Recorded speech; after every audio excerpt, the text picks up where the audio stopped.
Fulani are not a West African indigenous people. Fulani are not a black people. No, Fulani are a North African nomadic people that descend from Umayyad Arabs. As somebody who's from the Middlebelt plateau, to be very precise, I feel that an Elrufai being like a merger with him and Peter Obi is going to be atrocious, to say the least, because for the first time in a very long time, a Southern Kaduna man is actually chief of staff. I know it doesn't necessarily mean anything, but it just means that we are even being seen.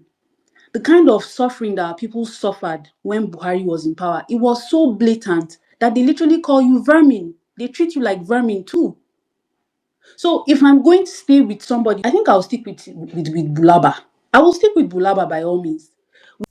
Your failure as a Nigerian to understand that the tribal differences that we live in this current state of Nigeria is the major reason why we will never progress in our politics. Let us watch some key figures from the Middle Belt. We have the likes of Patrick Anum, and we also have the like of Indicanto. If you were very active during the 2022 into 2023 presidential election, you will understand that these key names that I mentioned are one of the key stakeholders who moved a lot of weight for Peter Obi within the Middle Belt. Particularly, these two guys are from Plateau State. And of course, we know how Middle Belt was under a series of siege brought upon them by the Fulani herders. Yesterday, in the Kanto, who has always been a very supportive follower of Peter Obi, came out and said, I would not support any candidate that rose with Nasser Elrufai. If they want to see us throw our weight behind even Tinubu, they should try it. Rubbish.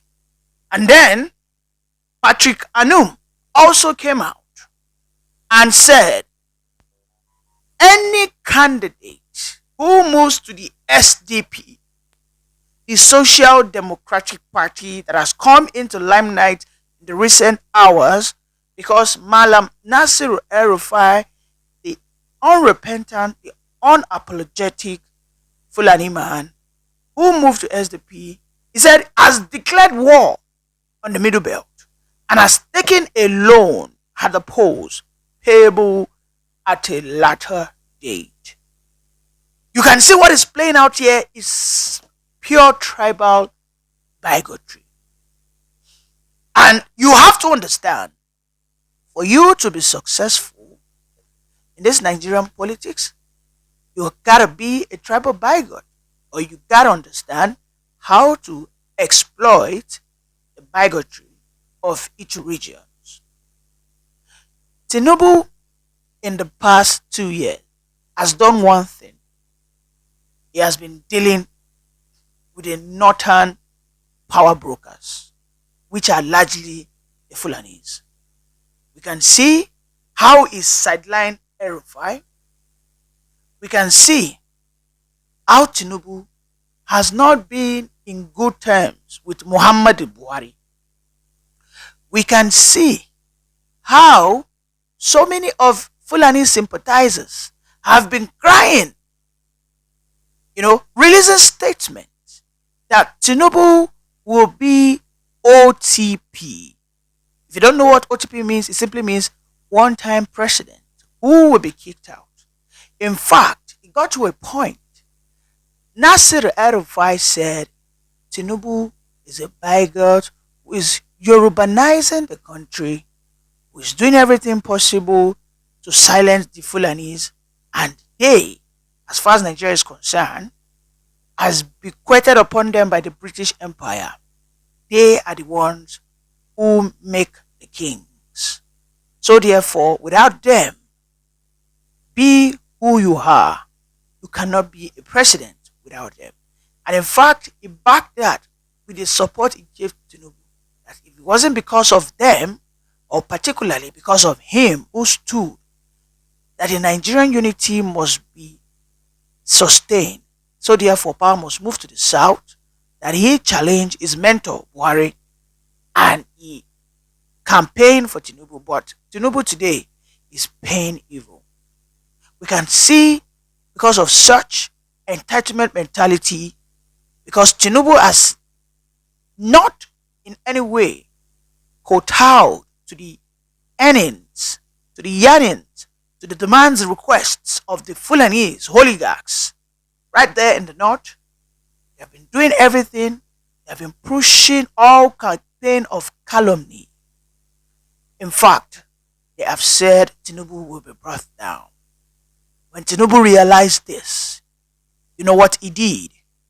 Immediately, he appointed a chief of defense staff from the most besieged, disturbed area in the Middlebelt, which is southern Kaduna. When he did that, Christopher Musa began the operation against the Fulanis, and we can see today that a large portion of southern Kaduna has regained what we call relative peace.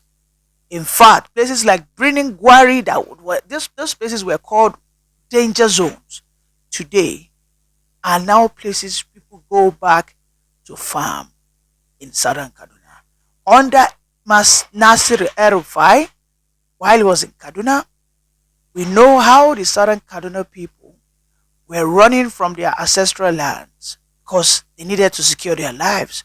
So many people ran out, left their properties, their cars, their businesses. The Fulanis took over, invaded southern Kaduna. They extended that conquest into the plateau. They extended it even further, even into Benue, even to Owo in Ondo State, where we saw on a Sunday morning where about 50 people were bombed. Their pieces, their body parts were being picked one after the other. These were things perpetrated by the Fulanese. The Middle Belt have come out to say that if Peter Obi wants to align, he should not align with Nasir Elrufai. For whatever reasons, for whatever political gains, he should not try it. Don't forget, the Middle Belt gave Peter Obi nothing less than 900 to 1 million votes. If you go into the presidential election result as I have on my screen, you can see that Nasarawa gave him a lot of votes, and this is the Middle Belt. Benue gave him a lot of votes. In fact, he won Plateau State. In fact, Peter Obi got the most of the vote from southern Kaduna. These people believed in Peter Obi because they know if Peter Obi gets into that position of power, he will do everything to combat the Fulani herders who have been what? Taking away their resources, usurping their lands, raping their women, committing all manners of atrocities within their territory. And because of their own territorial integrity, that was why they gave their support to Peter Obi. But it seems Peter Obi is about to fall for the trap. He's about to fall for the trap of a Tinubu. For me, as an outsider and as a political analyst, I think if Peter Obi ever moves to SDP, that will be his greatest mistake. And what Tinubu is doing is he is using our tribal sentiment, exploiting it, riding on it. Listen carefully to me. Tinubu understands that the Fulanese will not want to have any political transactions with the Igbos. Tinubu understands perfectly that today he has become unpopular with the northern Fulanese. Tinubu today understands that anybody who wants to cut the wings of the Fulani hegemony, of the Fulani oligarchs, the Middle Beltons, will queue behind such a person.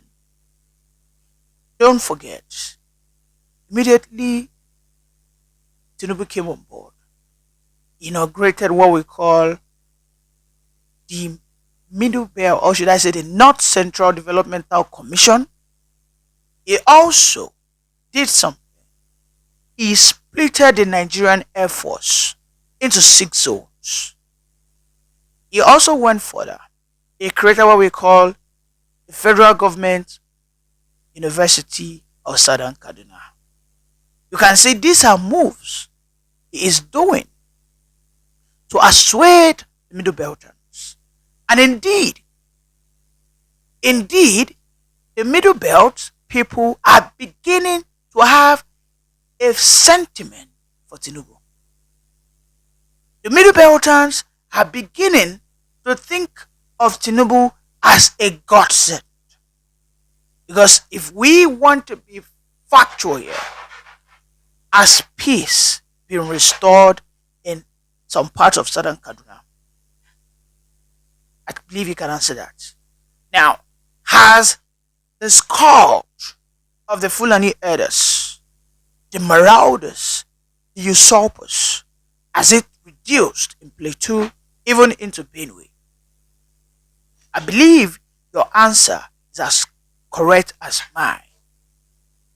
Now, as the Middle Beltons, since 1999, have they ever had what we call an iota of hope, wherein their voices is now loud, wherein they believe that they can have what we call a territorial integrity, whereby the Fulanese will not just come in, invade, steal their resources? If you watch closely, Tinubu is doing something. He's playing what we call tribal politics. With the Yorubas, he's giving them all the appointments. Okay? With the Igbos, he is trying to draw in the Biafrans. The wife of Ojukwu is working with Tinubu today. We can see how Bianca Ojukwu has worked to ensure that Simon Ekpa has been incarcerated. And I believe that when we are getting closer, pay attention, when we are getting closer to election time, you will see what will happen with Mazi Nnamdi Kanu. Tinubu is a man who doesn't joke with our traditional cultures, with our tribal politics. You have to be a tribal bigot for you to say that I'm going to defeat Tinubu. Now, I can see the Southeasterners having a serious conflict with the likes of Indekanto, who are political figures in the Middle Belt. They are having serious back and forth because the Igbos, or shall I say the Obedients, who are from the Southeastern extraction, because of their own desperation, they feel if Obi aligns with Elrufai, Obi will have a better chance in becoming the president. But what they are failing to understand is the major beneficiary, if Obi tries to align to Elrufai, will still be Ashwaju. Because one, the Middle Belt, which starts from the southern Kaduna, southern Bauchi, into Nasarawa, into Niger, into Benue, will go for Tinubu. Because they feel that the Elrufai family are one of the key commanders of the Fulani herders. These are their beliefs. And just recently, we saw what the son of Bashir Elrufai said. He said that openly to the southern Kaduna people when someone trolled him. He said the southern Kaduna people will not know peace provided they try to attack any Fulani Eda. It doesn't matter if that Fulani Eda is a Nigerian or not. That Fulani man comes from Senegambia, if he comes from Burkina Faso, if he comes from Ghana, provided is a Fulani man. This son of Elrufai, Bashir, said that his own fellow Nigerian man, who is a Christian, will not know peace, and they will have their villages razed down.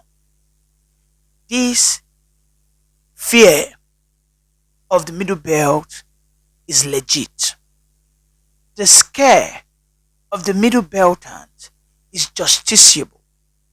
If they ask Peter Obi not to align, but some unintelligent obedience who are from the Southeast extractions, who are only desperate to grab power, who are saying that you need to dine with the devil before you can defeat the devil, what they are failing to get and understand is Elrufai is a very intelligent man.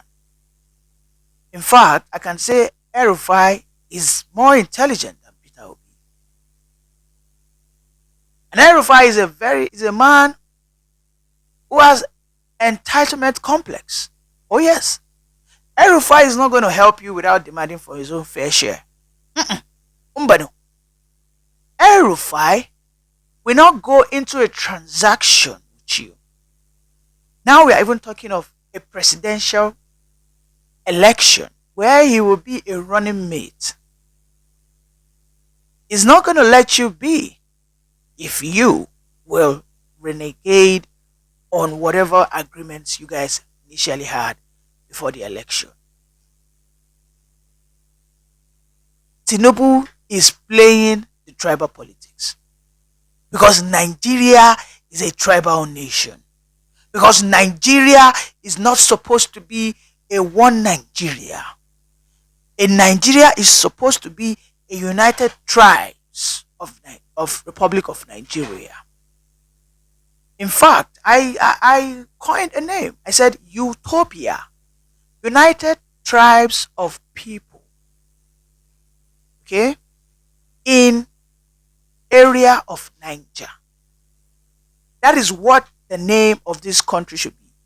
United Tribe of the People in the area of Niger, which is utopian. When we have our name depicting who we truly are. Okay? But because I don't think we can, in 100 years, stop politics of tribe and religion. I don't think that is going to happen. I don't think the Nigeria, as it's currently constituted, can have a situation where in election time, we will not be saying, this guy is a Muslim, I cannot vote for him. I don't think it's going to happen. I don't think we're going to have a situation where the Igbo man will have the confidence to come out and say, I am Igbo. Fulani man, it is my turn, vote for me. I don't think it's going to happen.